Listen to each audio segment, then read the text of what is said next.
That's... I just felt like my spine just did a chip.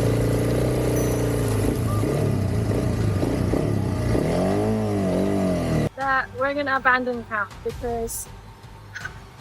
Okay, run back to... Just run over here. Back to where... Oh, dang it. Dude.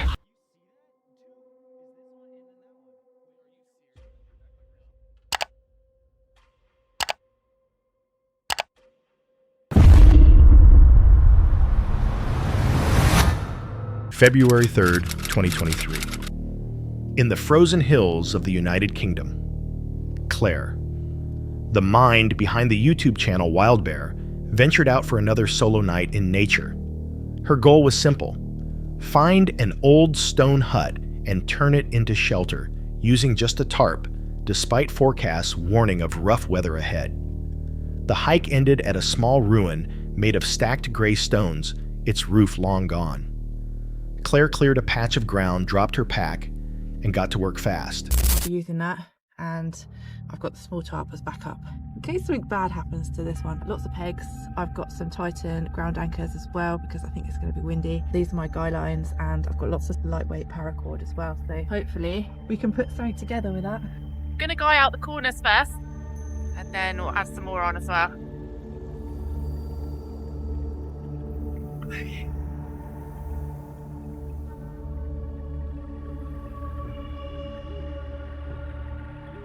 It's starting to rain and I haven't got it up yet, and it's a bit of a nightmare actually because it keeps trying to take off like a parachute, and I've already ripped my tarp because I was using rocks to try and hold it down while I pegged it in, and it's ripped it, so bear with me. Got a very precarious 4 corner pegs in. Let's put more in, get it tied down better. Oh, it's quite cool actually.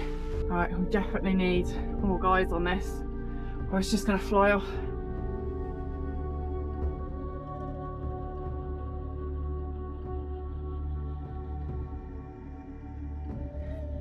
Oh dear, it's up.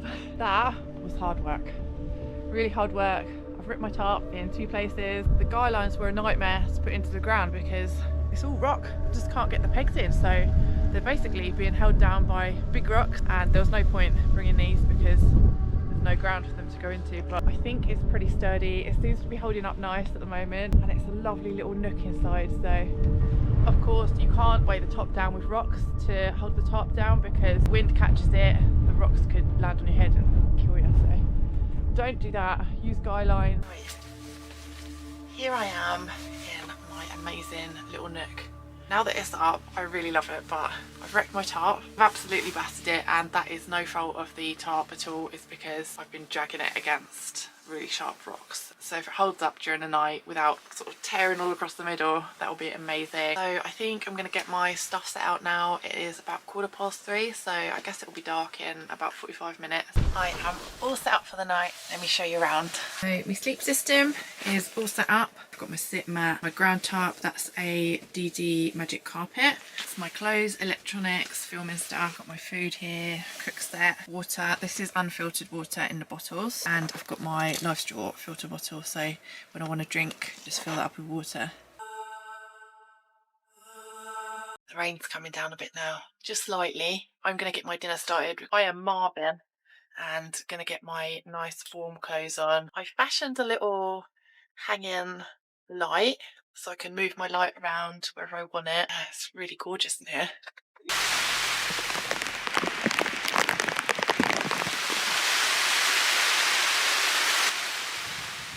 That dinner was amazing, so good. So it's about 6 o'clock I think, and sunrise is at 8:30 tomorrow morning, so I've got a lot of dark now, which is fine by me. I've not had much sleep this week, so I'm really looking forward to just getting in my little sleep system, being all cozy, just listening to the rain, sleeping as much as I want and having no alarm.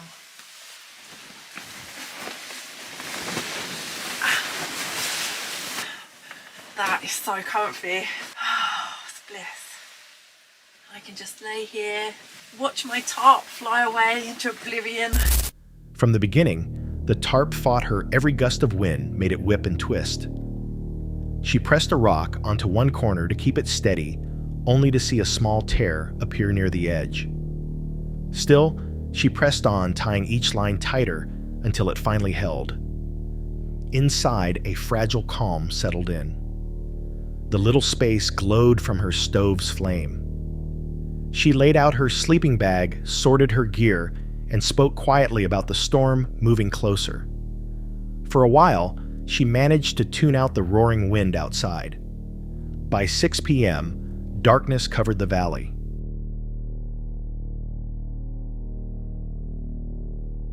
Ten guy lines held the tarp in place.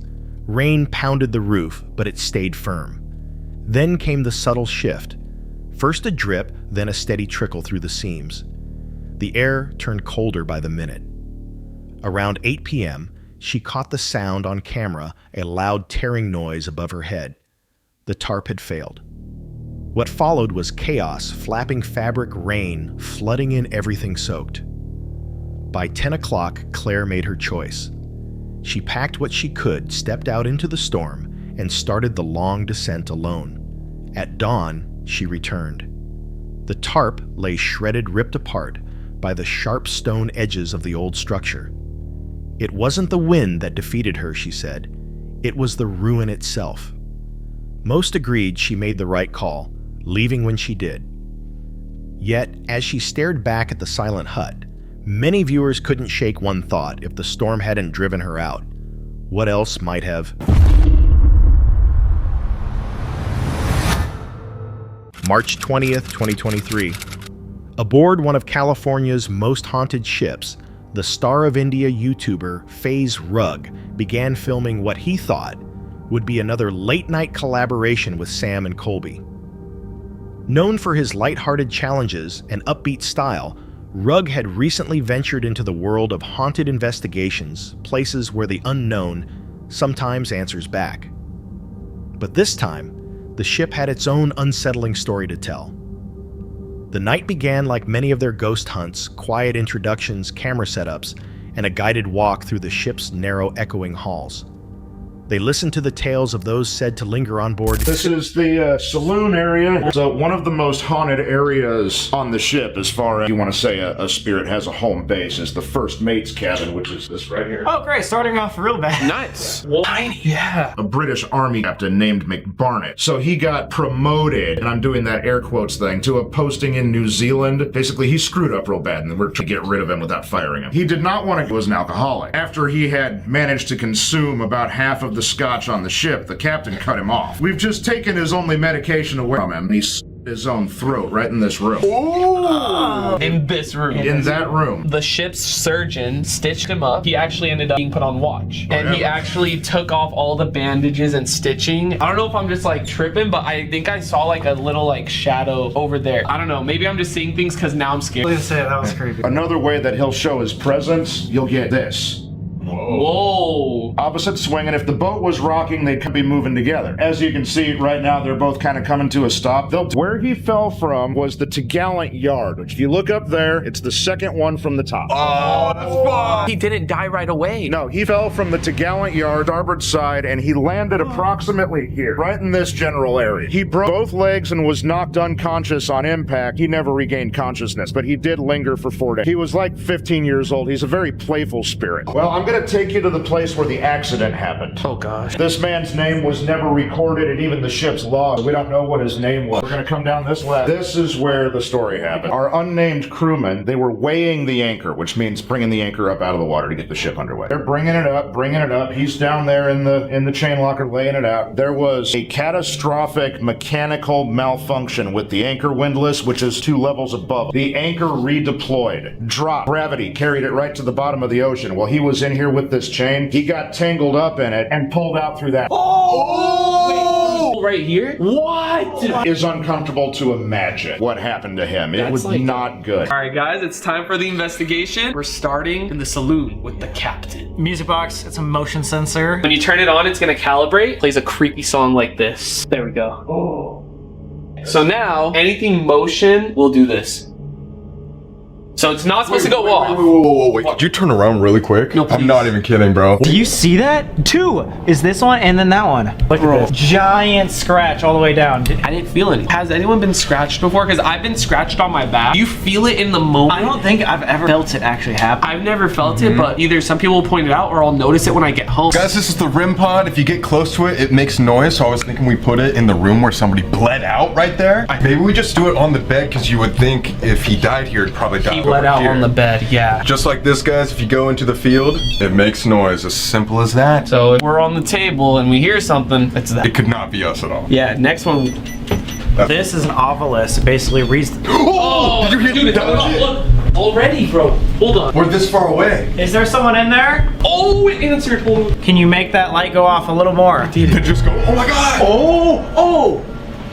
Dude, Thank right you. off the bat, we're gonna be getting a lot. If you want to come up to this device, we'll be able to actually hear your voice. This is the captain. Can you describe yourself? Book. That what you did in your free time? Did you like to read books? Chain! The chain where the fisherman died, right? Yeah, wait, is what that called the chain locker? The chain locker. What if it's trying to get us to go there? Not yet. Maybe. Not yet. Not yet. Captain, the fisherman, or another spirit? Or John Campbell. Like in our sight? Maybe. The shadow figure? Freeze. If it said sight, all we... Oh, that's like a yes, like a confirmation. All we can see is like where the captain would be. It said freeze and then sight. If it's just one spirit, can you go up to that red light and tap the antenna? Oh my god, there we go. Okay, go. so it was just One spirit. You know what an interesting we could do to trigger the captain? You know those lights? Oh yeah. We could do that on purpose to attract Captain Barnett, who took his own life in the saloon. John Campbell, a 15-year-old sailor who fell from the mast, and the nameless fisherman crushed beneath the anchor chain. Every corridor seemed soaked in tragedy. Inside the captain's quarters, they placed motion sensors and EMF detectors. As soon as the devices activated, the mood shifted.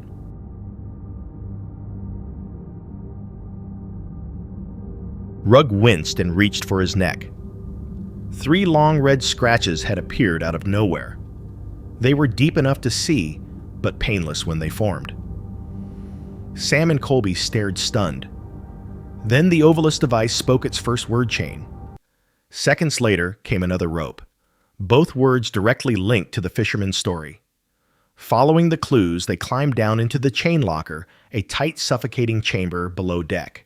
So guys, just for context, this right here is this chain locker where the fisherman died. So if you were to come up and talk to us in a different area, you'd pass the REM pod. I'm gonna set it right here at the bottom of the stairs. It's gonna calibrate, like right there. Anytime someone would be coming up, it would cap. Is the fisherman here with us? We were led here, so we were wondering if you followed us. You just walk all the way up or down the stairs, we'll know that you're here. Oh! Dude, right? Wait, he might be coming up the stairs right now. If this goes up. Let me just make sure. Okay, that's so weird. That's very bizarre. Wait, just putting this together, maybe I'm stupid as hell, but it said chain and rope, right? Yes. Yeah. Both of them? That is insane. Look. That's what I'm saying. That is so crazy. There's a chain and ropes everywhere. So we are in the kitchen right here, as you can see, and this is the room where the cook would sleep. Someone claimed they saw an invisible head lay on the bed, and I'm here with all this equipment that I'm gonna be in there by myself. I don't know if you guys got a good look of it before. I'm gonna set the music box right here in the doorway, so it's gonna calibrate. Oh, it said enter. I'm gonna place the REM pod in this corner because this is probably where someone could have laid their head. So as you can see, that's not supposed to. Johnny? Wait. John Campbell. It said Johnny. I think it's time to be in here alone, but look guys, it's not going off. So that's so freaky. Actually historic here. Oh my gosh, we were standing in John Campbell's spot where he jumped off. Together. Okay. I have a few devices set up. My left. Oh my gosh. Someone's right next to me to the left. So I asked if the scratch mark on my neck was by an evil spirit on this ship or an evil spirit that's attached to me. If it's an evil spirit on this ship, please go touch that red light. Record and file. Oh gosh. I'm not here to disturb you. I'm sorry if we are. If you want me to leave this room, give me a sign. If I'm speaking to a dark entity, give me a sign. Oh my gosh, the music box just went off. Did someone just walk in front of the music box? Is someone in the kitchen here with me? Some? Is there multiple people here with me? Here. Oh my gosh. The captain was an alcoholic. I think I'm like done in here, guys. I'm really feeling lightheaded. That's so freaky. It went off for a second. Fall. Oh my god. John Campbell fell. John, if this is you, give me a sign. The music box at the doorway or a REM pod right here. Surface. Oh my gosh. I think I'm just gonna get out of here, guys. It's gonna go off. Holy crap. I'm getting the chills right now. Using flashlights for yes or no answers, they asked if the spirit of the fisherman caused the marks. The light stayed off. No. That quiet refusal led to another realization something else might be haunting the ship. Later, Rugg explored the galley, alone the same room where a sailor once swore he'd seen a disembodied head beside his pillow. The Ovalist spoke again, Johnny. Then fall. Then surface. Each word tied directly to John Campbell's death. When the music box at the doorway suddenly started to play on its own, the team decided the session was over. We are back to where we started, where we had an insane amount of activity to start off the investigation. And we actually brought out the cat balls. If you guys don't know, these are just regular cat balls from Petco. As you can see, they're not going off from this much movement around, but if you touch it, like that, they go off. So if that goes off, that is crazy. We also set up, the music box in that room and the REM pod on that couch. I love getting blindfolded. All right, is that good? That's perfect. All right, see if that's too loud. You could turn it up. Turn it off. Okay, I think that's good. So we're good to go now. We can start asking questions. He's under. Rugg, you can't hear us, right? Wait, can we turn it up louder? I can't hear you guys, but I just want to hear your... Okay, there we go. This is so loud. This is max volume right now. It's like super loud. All right, Rugg, can you hear us? Brian, are you ready to start? Oh. That hasn't gone off the entire time we were setting up the scene. Music box. Safe. First mate's room. Does that mean the captain is here with us? Are we safe here with the captain? Oh, I think it said Campbell. I'm not gonna lie. I think it said Campbell. Campbell. Are we safe with Campbell? Did John Campbell come up here with us? Deal. Did John make a deal? Or John, are we talking to you? Finish You want to finish a deal? What deal do you want to finish? In there again. Drop. Campbell dropped from the mat. John, are we talking to you specifically? Are you in this room right now where the music box is? Are you making that go off? Fighting. Die. Fighting. So you died here on the ship, is that correct? Tonight. Fighting. Is he saying something is gonna die here? First First mate's room. Do you recognize any of us? Have you been... Relax. Okay. Earlier you said something negative could possibly be here. Is it with us right now? Harm. Oh my god. Something's trying to harm us. What is it? Yeah. Oh my god. It is so loud, guys. He cannot hear us. Is this same thing? Turn around. Oh my god. The thing that was negative was in here. Oh, that's a turnaround right there. It's the same thing that scratched Brian earlier. Haha. I genuinely have chills right now. There's something negative right behind me. Prank or something. He's like laughing at us. Are you still trying to harm us? Come in. Now. Come in now. Wait, do you want us to go into the first mate's Screw you. Bro, this is actually like a harm. Dead. It said dead like before, right? Yeah, Or multiple killed? die and dead. Why are you here? Why don't you cross over? Are you trapped here? Be stopped. I heard that so clear. Stop. So he wants something to be stopped. The negative. Come. Dude, he keeps saying come. Where do you want us to go? You want us to go over to the first mate's room. Wait, what happened? I felt something behind me. Wait. What? What'd you feel? I don't know, like I just felt like right here in the back of my shoulder, just like Oh, he just touched. I just felt like my spine did like chills, bro. Like someone touched me. I hope something. Oh my god. It's the same thing that just touched him? Touched Brian earlier? Two of them. There's two here. Team. Did he say team? There's a team of harmful spirits? Matt. That's my name. Oh my god! Oh my god. Someone's trying to harm Matt. And run. Get out. Get out, bro. Okay, wait. Yeah, yo. Wait, we gotta explain that. We gotta explain on the way. Come on, get up right now. Something is touching him right now. What? Saying, get I out. swear something touched me. Wait, is this going up now? You said something negative's in this room and then it's gonna hurt. Wait, what's happening? I'm out of here. For their final experiment, they gathered in the saloon to try the Estes method. Rugg wore a blindfold and headphones repeating words from the spirit box as he heard them. Harm. Die. then suddenly turn around. The others spun toward the captain's quarters just as the music box inside that room triggered again. A second later, Sam whispered that something had touched his shoulder. The box gave one final word touch. The night's session was done. When the footage was released, viewers debated what they had witnessed, coincidence, electronic interference, or something supernatural. But the timing of every event, the scratches, the words, the touch left even skeptics uneasy. Before leaving, the group thanked the spirits and asked them to stay aboard. But as they walked off, one of the motion sensors blinked again long after the room was empty. Maybe it was a glitch, or maybe the Star of India still wasn't ready to rest. July 19th, 2023. Deep in West Africa, the long road to Abidjan stretched endlessly through mud, rain, and silence. Behind the camera was Noralie, better known as Itchy Boots, a solo traveler who's ridden across continents on two wheels chasing freedom and the untouched edges of the world. Her channel usually captures the joy of exploration and open horizons, but on this journey, the road itself would become her greatest challenge.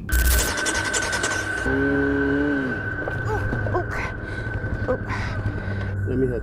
Heavy bike. You're gonna ride? Oh.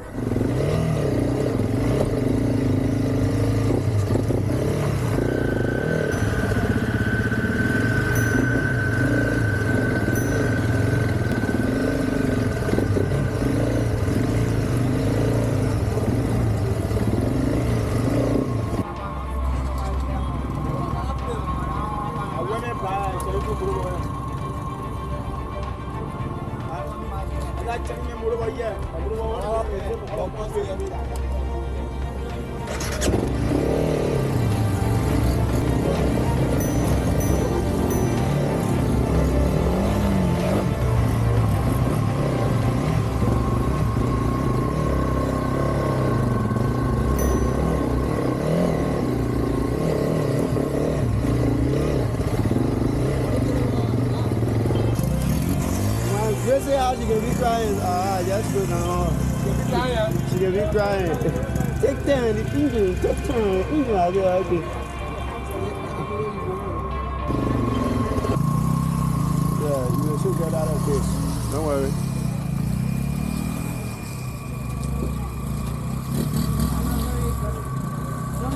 Yeah. No, I'm not racing. Lago! Lago now. Hey, yo. What's up? Hey, come here. Oh!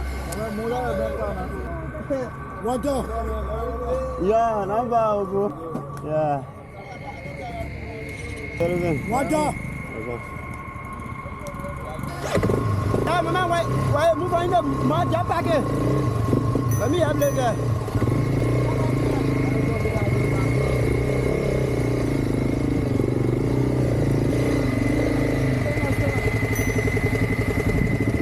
Small difficulties.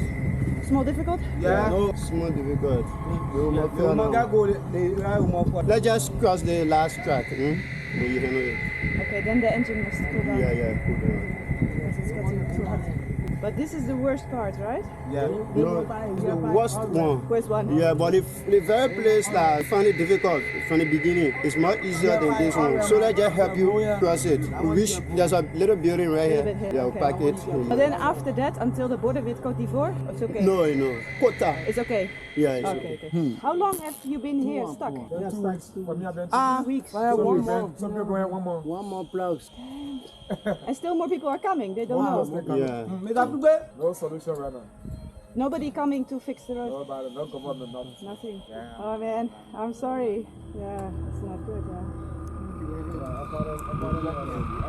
So that go, then you will be ahead of us. Anywhere you get stuck, we'll help you and push it a little bit. So that just give you a last lift. Okay, yeah. Alright then.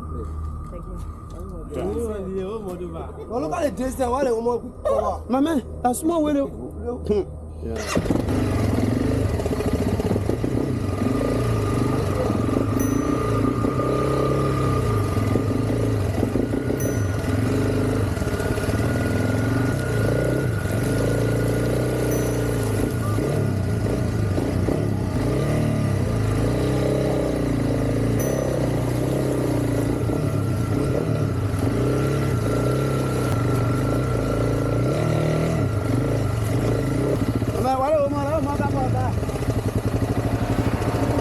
place here, you need to come for a bike.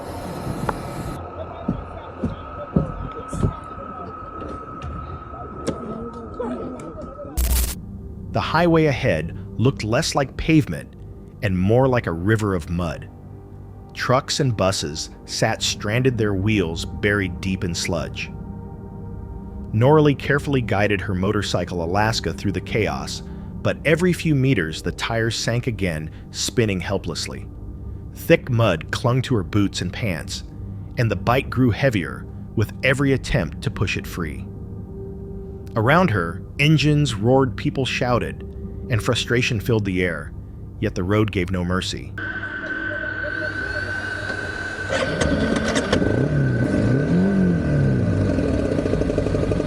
My clutch is burned. He burned my clutch. Honestly, I don't blame him. Some people were stuck there for 2 weeks, others already for a month. Can you believe that? All those people stuck there for a month. They say the government doesn't do anything for the road, and there's no solution. I had to get past it. So now my clutch is burned, my clutch plates are burned. I don't carry them spare with me. I have to make it straight to Abidjan in Côte d'Ivoire. That's my only option. That is still more than 500 kilometers from here. So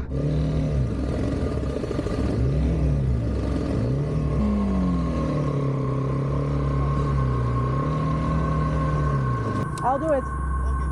Maybe better this side or not? Because my tires are a bit bigger.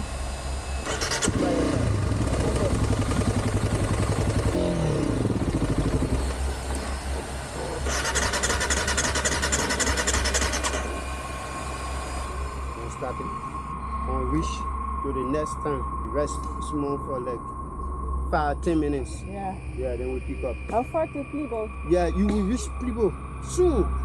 Yeah. From the next time, you will be getting on a quota. Okay. Yeah, you will get on a quota. The quota is about 1 hour 15 minutes. You get to Plibo. 1 hour 15. Yeah, 1 hour 15 minutes.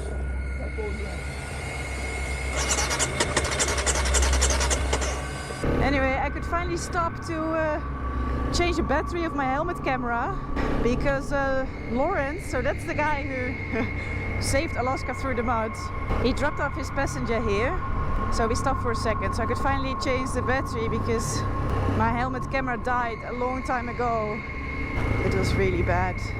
I mean, after that really bad spot where people have been stuck for a month, there were a few more places where trucks were stuck. And then you get like these fuel trucks carrying 6,000 liters of fuel, and still more vehicles just pile up there. Maybe I should eat something here. I am so hungry. And I'm missing, there's supposed to be moving like a mud road. Yeah. There's a flat here. Good. Come on, catch gear. Come on. So how was it called again, this food? Pambata. Pambata. Pambata with meat. With meat? Chicken? Yes. No. No. Cow? Goat? Yes, black meat from the bush. So it's not shifting. I just managed to get into like 4th gear and then they stopped me. I can't shift gear anymore. Yeah, this is not good. I'm going 20 and supposedly in 6th gear.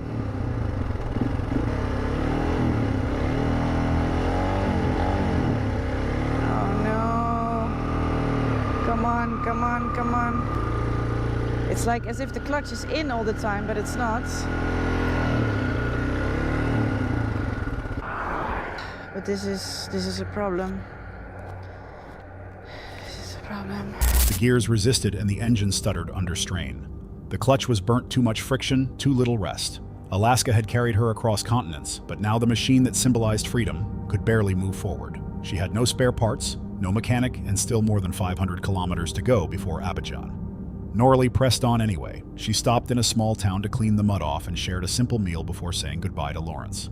Alone again, she continued at a crawl, shifting through broken gears as rain began to fall.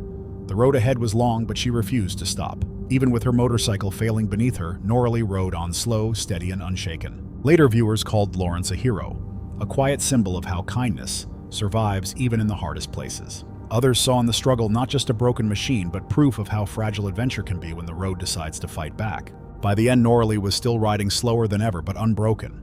Watching her fade into the distance, one question lingers: was it the road that tested her, or the world reminding her how far strength can really go? October 31st, 2021, Halloween night. Josh from the YouTube channel Exploring. With Josh known for uncovering abandoned and haunted places across the globe, returned to one of Massachusetts' most notorious landmarks, the S.K. Pierce Mansion. This time, he wasn't exploring solo. Along with his friend Seth, he was joined by paranormal investigators Sam and Colby creators recognized for documenting genuine encounters with the unknown. A year earlier, Josh had visited this same mansion and recorded chilling moments pounding from the basement door, a spirit box repeatedly saying hell, and batteries draining without explanation. Now they were back to see if what happened before had a logical cause, or something darker entirely. We had that crazy stuff happen in the basement where they were banging on the doors. We thought there were little kids that were talking to us because they were like trapped in there or something. No, we had a lot. It was wild. There was a lot going on. The banging happened. The spirit box was saying hell. The lights were flickering. So we had to come back here. They were turning our lights off. Yeah, they were draining our batteries. So I was like, no way. We got to take Sam and Colby here. We're coming back and we're going hard. We're going to go inside and see Team Marion, and let's start this investigation. Let's get go. it. I'm glad to see you because it's been a year. I know. A whole year, and you got the cool dowsing rods right there, which changed the whole game last episode. We do. We'll do them again this time? Yeah, we're gonna do it again in the basement. I'm good. How's the house been since we left? Hey guys, welcome to the S.K. Pierce Mansion. I know you guys have been here and you guys have not. Sylvester Knowlton Pierce, he owned the chair factory right across the street there. Oh, wow. He built this house for his wife, the love of his life, in 1875. Took him 2 years to build it, and she didn't get to enjoy it. She died 2 weeks after it was finished. Oh man, what? 2 weeks after, upstairs. Yeah, it's sad. It's very sad. Was she young? She was like 30s and 40s. That's very young, very young. Maybe 50. I'll say 50s because they had a 25-year-old son. And then he waited the mourning period and he married his second wife, Ellen, and she was only 2 years older than Frank. So it kind of didn't. I got a pimp here. Oh, he was trying to like... 30-year difference. Action, you know what I'm saying? And then they had 2 kids. They had Edward and Stuart. 9 people have definitely died in this house. There's 11 spirits in the house. But they're like recorded deaths. What? Here. Really? Yeah, they're recorded here. Okay, gotcha. Yes. Well, we've seen them too. Like I have a picture of Ellen that I caught upstairs in Eno's room. The guy that burnt in 63. Oh, the combustion, right? No, he liked his whiskey and he liked smoking. He fell asleep drinking. He was drunk. He caught himself on Caught fire? himself on fire. Yeah. Damn. Oh my God. Holy shit. Inside, they were greeted by Marion the caretaker, who gave a brief history of the mansion. Built in 1875 by Sylvester K. Pierce.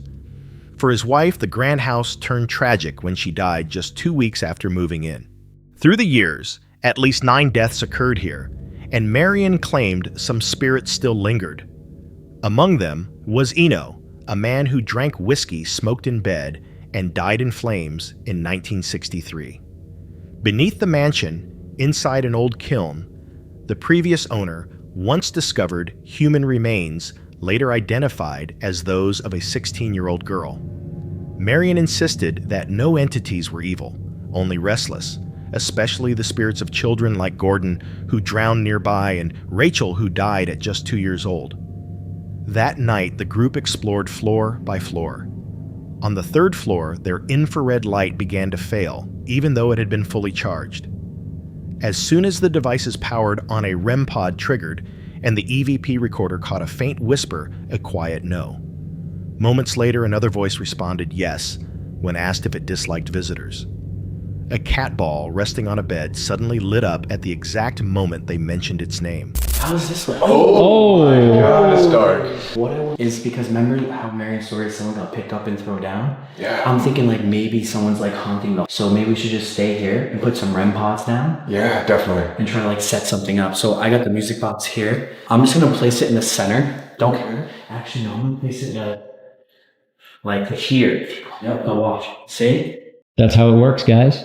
And we'll do a cat ball here, do a REM pod over here, and we'll just like, after we're set up, like that's when... Is there a spirit that haunts this hallway? You heard that? Are you the one that grabbed my foot the last time I was here? Is there anybody who wants to talk to us tonight? Oh shit! Oh my god. It answered immediately. Yes. Dude. This guy's really dead. We were 5 feet away. There's no way that's us. Yeah, no way. Something wants to talk to us tonight. Right now. Yeah, Something clear. wants to talk. All right, so maybe it caught something on the EVP. I'll just play this back right now. There was something. Was there That something? sounded like it said That me. was something, dude. Me. Sounds like that's me or me. Yeah, I think it says me. Whoa. Whoa! What was that? That was like, and then boom, that thing went off. Boom, that thing went off. I've never heard something that clear before on there. No. And then that thing went off. And it wasn't that. It was like an actual voice. Like a whisper. I've never heard it that clear before, I don't think. And the Shanley wasn't even that clear. I know, yeah, this is good here. And Marion said this place ain't evil, but I don't know. I'm just saying, down some. Thrown over the staircase, get People get possessed. possessed? But yeah. No way. Yeah, and she's saying it's not evil. I don't agree with that. Dude, that was some creepy EVP so I've far. never heard that so clear before. Yeah, no, me neither. We gotta do it again. Yeah, let's do it again. Maybe like, one more EVP session. One more EVP session. Are you upset that we are here? Do you not like when people come here?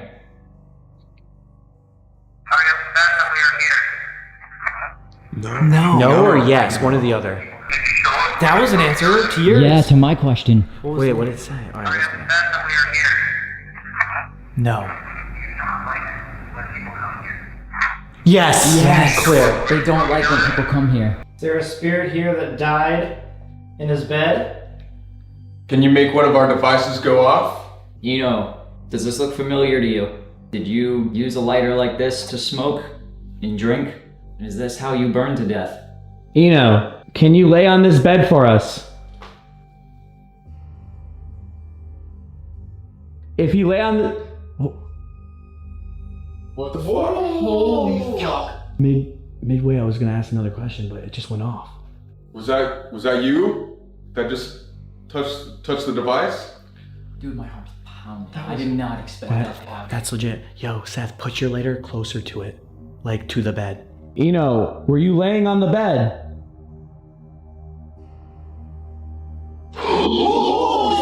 Holy fuck! Yo, it's still going, he's still on. He's laying in the bed. Far away, that's just literally right there. He's laying in the bed.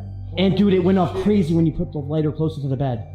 Oh my, dude, I just fucking froze. Like, if this is a horror movie, oh my god. Wait, is that EVP thing still recording? It is. Yeah, it might. What if he said something and then sat on the bed? Hang on, Let's check it, let's let's play check it. back.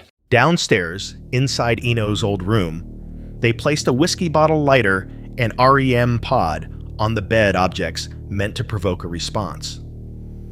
When Josh asked, "Does this look familiar?" the EVP captured a clear yes, followed by the RM pod flashing twice before falling silent as though the atmosphere had shifted. Finally, they descended into the basement, a place Josh had once called the most haunted part of the house.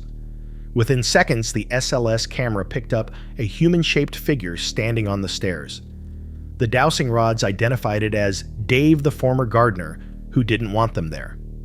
A child's laughter echoed faintly, and the RM pod responded on cue, turning on and off as they asked. Twice, the recorder captured the word leave. Then, without warning, the camera powered off by itself, ending the session. Here we go. Here we go. We're gonna dim the lights, I think, right? That we all get down there as well. Stories? Bro, this is like not a basement, it's like a cellar looking. Are you ready? Jace is ready. Oh, this is way creepier than the rest. Open the doors. Yo, oh, already got something. Already got something. Already got something. There's a person. Yup. There's a person over there. Yup. It stopped. It was something like right over here already, just starting This it. thing already showed up. Really? Yeah. Holy. Oh my Like god. deja vu. Yeah, like we were doing this. We literally were. Do you remember us from last time? Yes. Yes. Did you throw something at us over in the corner? Did you throw something at us? Says yes. Oh my! I've never seen like dowsing rods like that. What did you throw? Did you throw a rock? Oh my god. Saying yes. Are we talking to a child? No. No. Are we speaking with an adult? Yes. Yes. Are you a member of the Pierce family? Yes, immediately. Oh Wow. my god, I've never seen I feel it like like they're this. tugging. They're tugging. Really? Are you Sylvester Pierce? No. Were you the gardener? Dude, for real. Yes. Yes, the gardener. Oh, the gardener of this Gardener, yep. the What do you gardener. know about the gardener? Do you know anything, Marion? But we just keep getting him down. Ask him if his name is your name Dave? Yes. Oh my god. Are you okay with us being here? No. Oh, This is fuck. how it was last time. Are you throwing the rocks at us? What was There that? was a little girl laugh. What was that? Little girl laugh. Did you hear that? It was a girl laugh. The REM pod on the stairs. Rachel, is that you in here? Wait, yo. I think it's almost midnight. There's no way there's just a little girl hanging out right outside. And that REM pod is still going off. It's still going on. Non-stop. Hey, if there's a spirit right here, can you make the REM pod stop? 3, 2. Oh my god! have to count I didn't even down. have to count down. And it was like, yes, you didn't even have to count down. Okay, just for double confirmation, can you stop on the count of 3? 1, 2, 3. It did stop for 1 second. For a second. What the What fuck? the? What the fuck? Oh my Oh my fucking god. Guys, what is going on? Dude, I'm telling you, What is going on? This basement is the most haunted part of the house. Every device from REM pods to voice recorders and the SLS system reacted in sync, producing one of the most convincing displays of intelligent communication the team had ever witnessed. Whether caused by residual energy, electromagnetic interference, or something unseen, every floor of the mansion seemed to respond deliberately. As Marion sprinkled holy water and the group prepared to leave, Josh suddenly felt a burning sensation on his hand that lasted several seconds. Was it just adrenaline? Or something attempting to reach out one final time? If spirits truly exist, then the S.K. Pierce mansion may have just given its answer. It was October 30th, 2024. Larry, the creator of the YouTube channel Work Less Enjoy Life, Moore returned to the same secluded campsite, where just weeks earlier he had captured something that defied explanation. A series of odd knocking sounds echoing near his truck.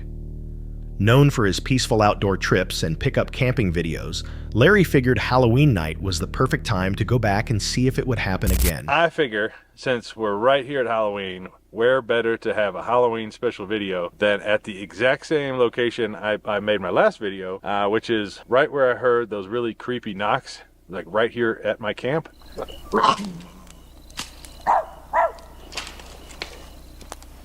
I didn't know what it was. Got a bug in my eyeball. I didn't know what it was at the time. It did freak me out, freaked the dogs out, but I had tons of comments and emails saying that it was just classic Bigfoot Sasquatch knocks. So struck my curiosity. I figured we'll come back here, we'll check it out, see if we hear anything tonight, and should be a good night. So stick around and let's get camp set up. He arrived with his 2 dogs, Mason and Marty, ready to set up camp and test whether those eerie sounds would return. As dusk settled in, Larry unpacked his gear and began preparing for Halloween in his own way, carving a pumpkin beside his truck. With a small carving kit, he sliced through the thick rind, scooped out the sticky pulp, and joked about how much simpler it was using real tools instead of a spoon. Once it was cleaned and carved, he set a small light inside, giving the pumpkin a warm glow before roasting the seeds over the campfire. It'll be to carve a pumpkin. So we're gonna carve a pumpkin tonight. All right, I got one of these pumpkin kits just for the knives and stuff, and then this scooper to get the seeds and stuff out. I don't think I'm gonna use any of that. It comes with like stencils that you could use or patterns. I don't think I'm gonna use any of those though. We're just gonna do it simple. So the tools I'm gonna use are this scoop, and then got this little knife, and then a little bit bigger knife.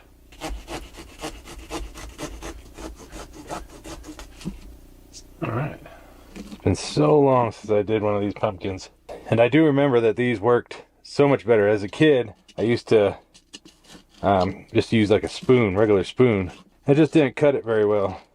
Because it kind of, you know, if you haven't carved a pumpkin before, this stuff sticks. The seeds and the insides just like stick to the sides of the pumpkin. So when you have these little teeth like that, it just cleans it up real nice. Look at that. Yeah, this ain't gonna take long at all to clean out now. Ew. All cleaned out pretty good there. Okay, what do you think? That'll work.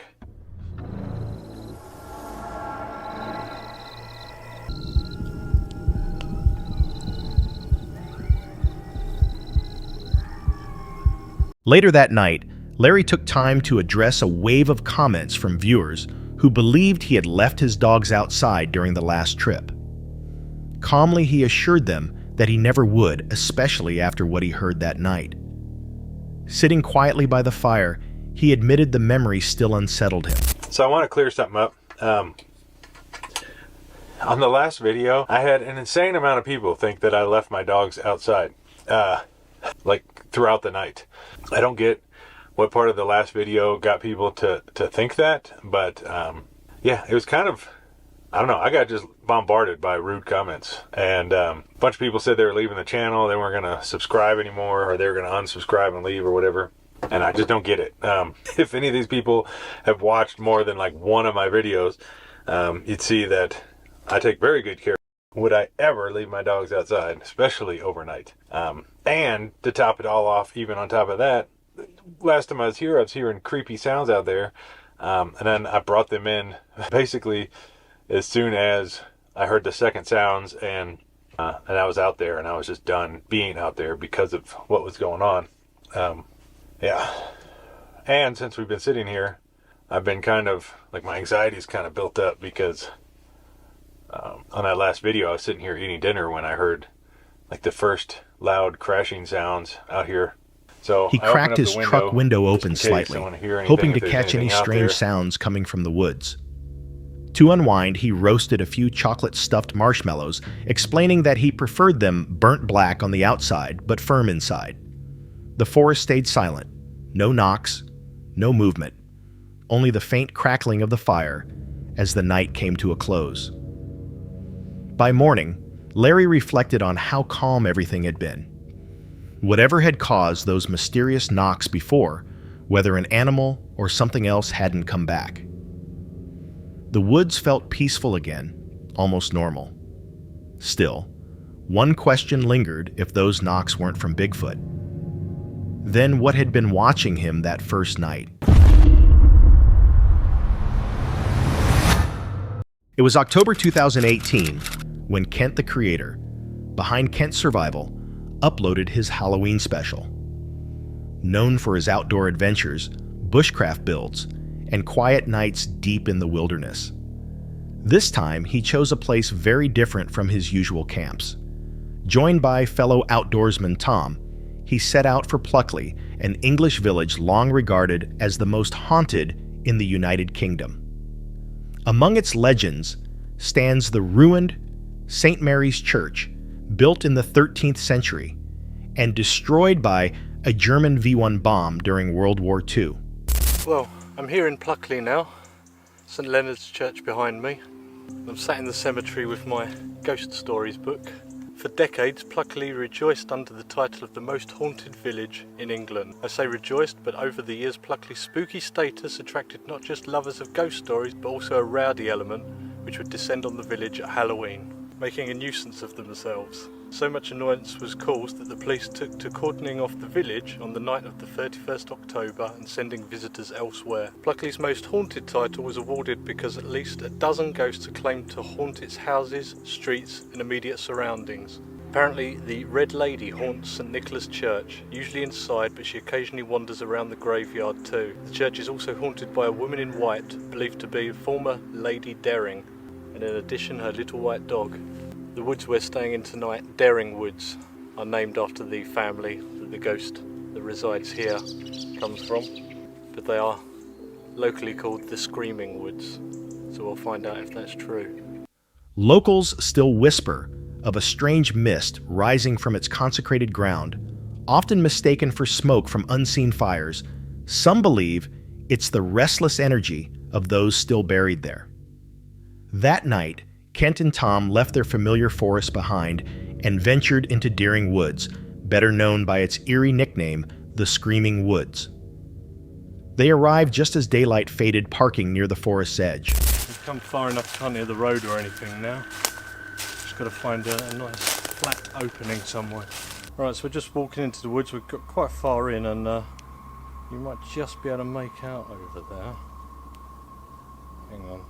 There's a car in here. No, we can't get over to it because there's a stream there to check it out, but yeah, I think we're going to make our way away from this.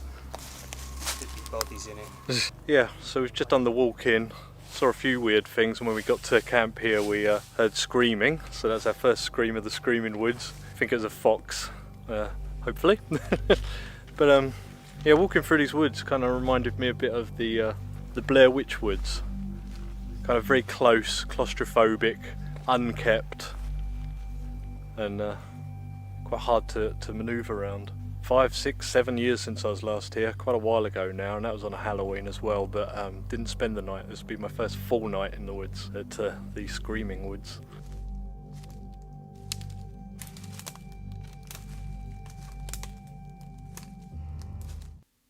Kent pitched his Hex Peak tent, while Tom set up his Jack Wolfskin shelter nearby. Between them, they built a small campfire, their first time sharing a woodland camp together. Then came the first sound, a scream, distant, sharp, and brief. Kent figured it might have been a fox, but the noise was unsettling enough to make them pause. The woods were living up to their name. As darkness took over, Kent started cooking a simple pumpkin soup. He carved the pumpkin, chopped onion and garlic, added sweet potato and spices, then poured in water to simmer. The fire crackled gently, breaking the silence as the scent of warm food filled the night air. Soon after, faint voices echoed from somewhere deep in the trees. Both men turned off their headlamps and listened. The sounds were soft, almost conversational, but too distant to understand. After a while, they decided it was likely other visitors, perhaps ghost hunters, drawn to Pluckley's haunted reputation. Later, Kent finished his meal and heated another ration pack by the fire. Midnight came and went quietly. The forest seemed to hold its breath. So it's around midnight now. We've been hanging around camp, chatting away over the campfire. Earlier in the evening we did hear voices in the woods. As I said before, these woods are pretty popular for people to come and mess around because they are the Screaming Woods. But I thought I'd just take a little walk, have a look around, get a feel for the forest. But nothing as yet. So as you've seen earlier in the video, the village of Pluckley is pretty haunted, but the woods have their own stories as well. You've got the first one, which is an 18th century colonel that hung himself in the woods, and apparently he can be heard. And you've also got a highwayman that I believe was beheaded in these woods as well.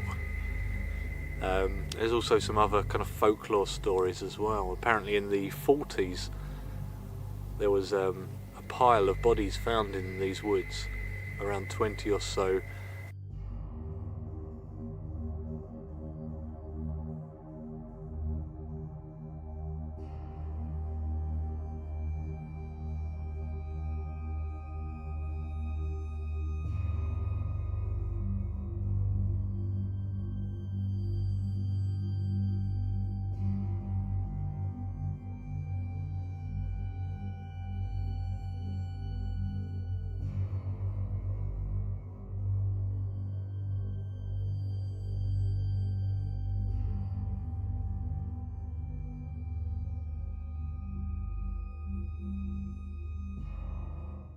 Kent recalled local legends, a colonel who took his own life, a highwayman who was beheaded, and strange reports of bodies once found in these woods causes unknown theories darker still.